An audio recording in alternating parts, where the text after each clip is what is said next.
The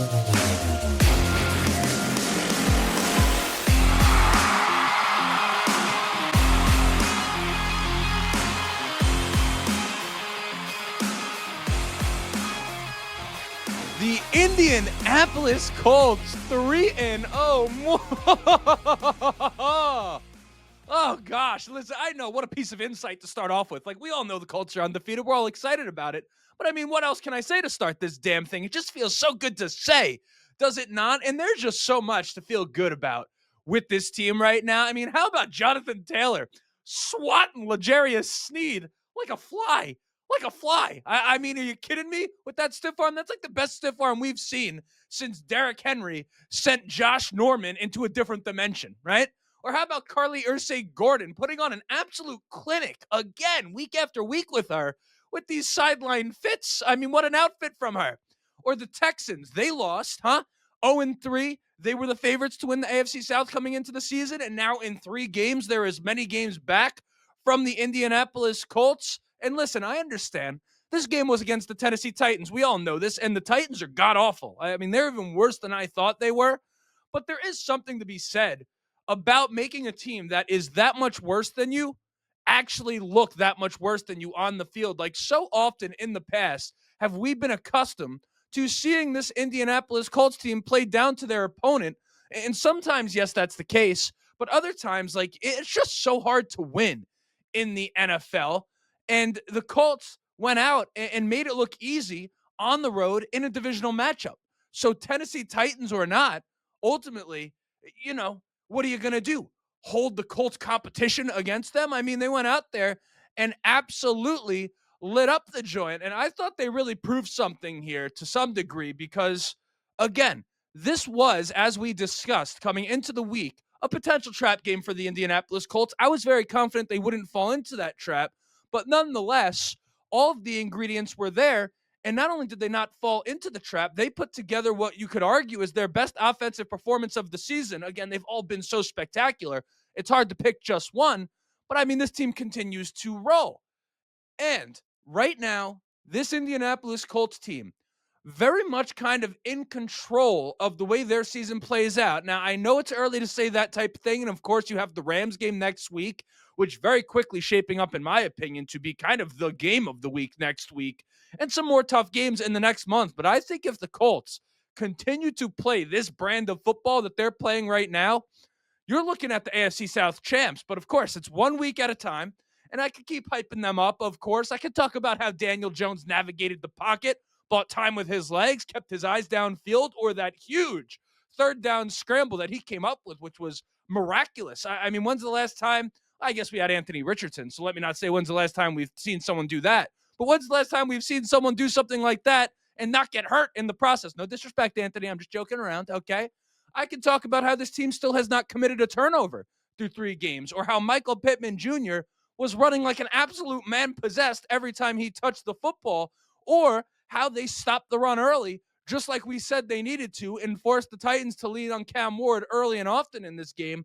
I could talk about all these things, but instead, what I'm going to do in the name of objectivity, in the name of making sure we cover this team from all angles, I'm going to be a little bit critical of this Colts team here today. Not to complain, of course, not to be a downer, not to try to tear them down or take anyone off their high, but actually to really just shed light on how good this team is, because the issues that I plan to bring up today are like the only ones I see that this Colts team has right now. Of course, barring health, right? Lord forbid, knock on wood, if a key player goes down with something serious, these conversations change.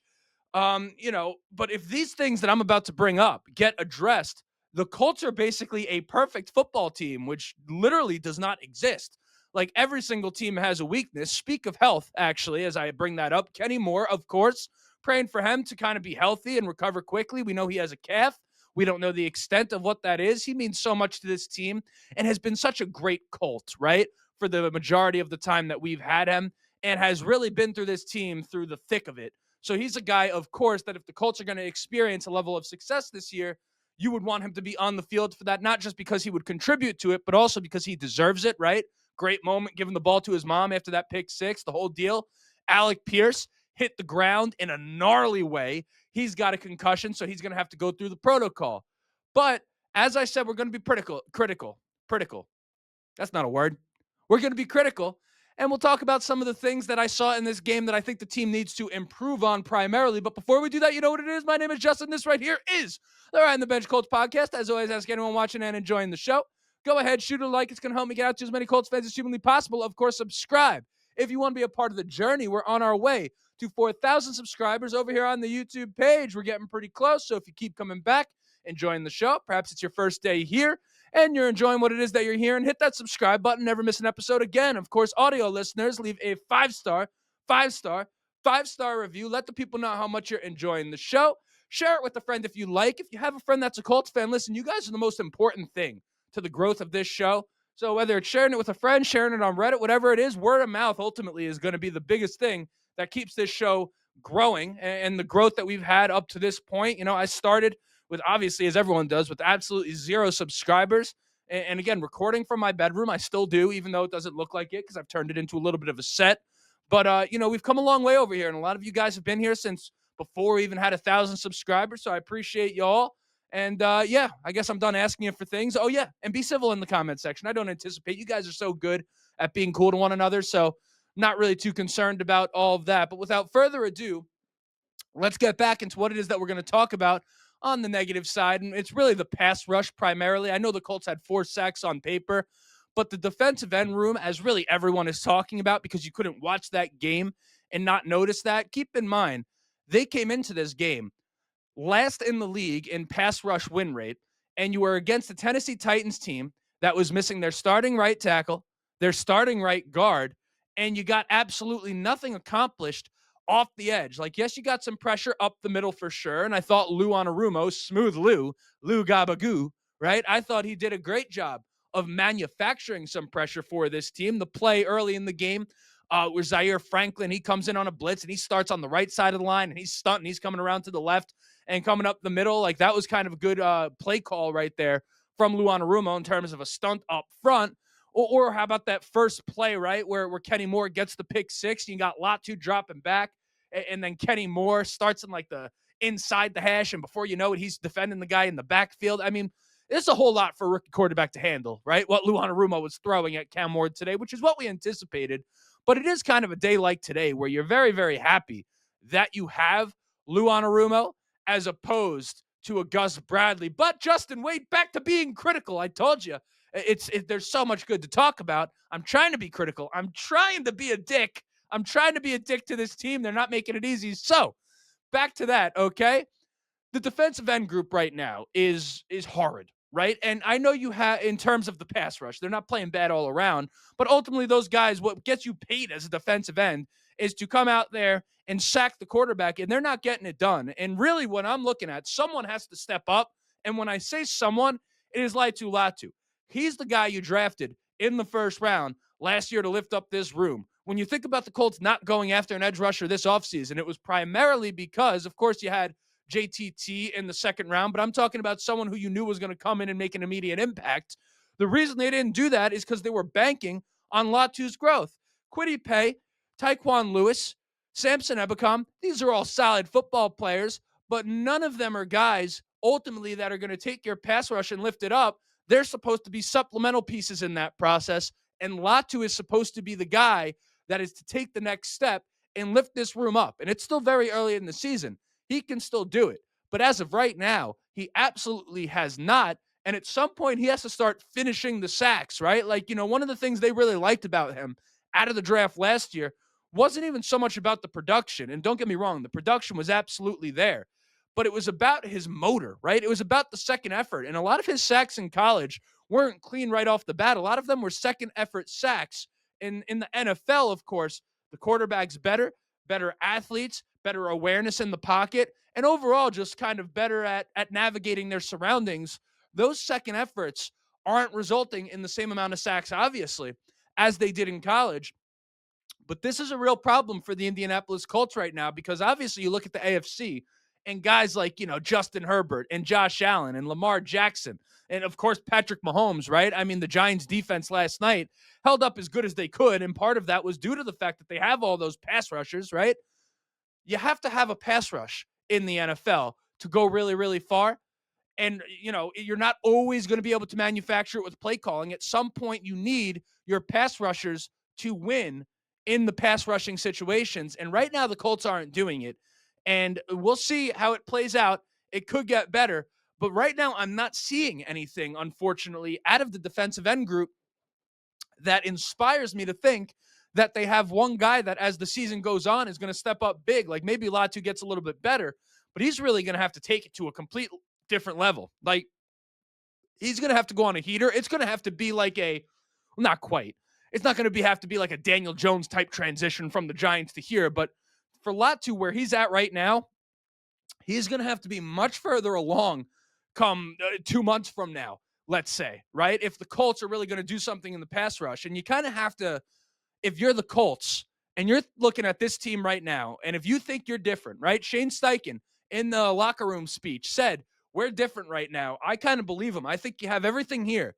Do you think you can make a run to the Super Bowl with this team? I know it's early to say, but if you're 3-0 and you're playing like this on the offensive side of the ball, I mean, of course, if you're a team, you have to think through that prism. If you think that you can make a run here, one of the things that can hold you back from doing that is the lack of a pass rusher on the edge. And if that is the case, you have to at least look at the trade market. I know Trey Hendrickson is the guy that a lot of people are going to talk about. I think if the Colts are a little bit patient, the Giants, which I mentioned in our last episode or 2 episodes ago, the Giants are a team now 0-3, and you don't know going into the trade deadline who they might trade, right? Dexter Lawrence is the name getting thrown around, but the Colts don't exactly need him.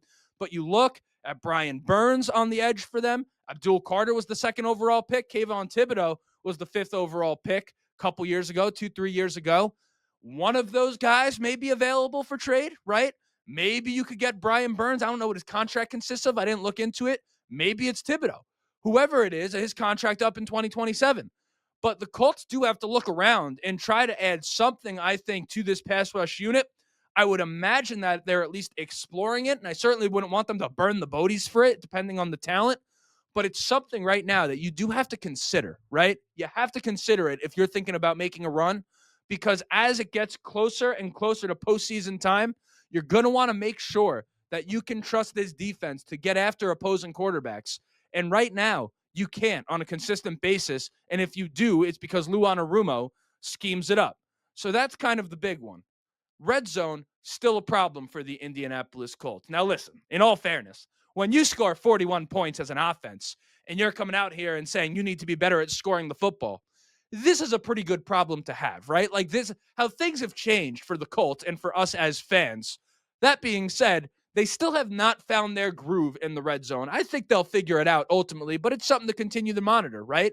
When you think about things to be critical about on the offensive side of the ball for the Colts, they're very far and few between. And listen, I don't have the answers for what the Colts need to do in the red zone, and people don't really realize how hard it is to score in the red zone. Like a lot of people look at that and say, you got all the way down the field. How can you not punch it in?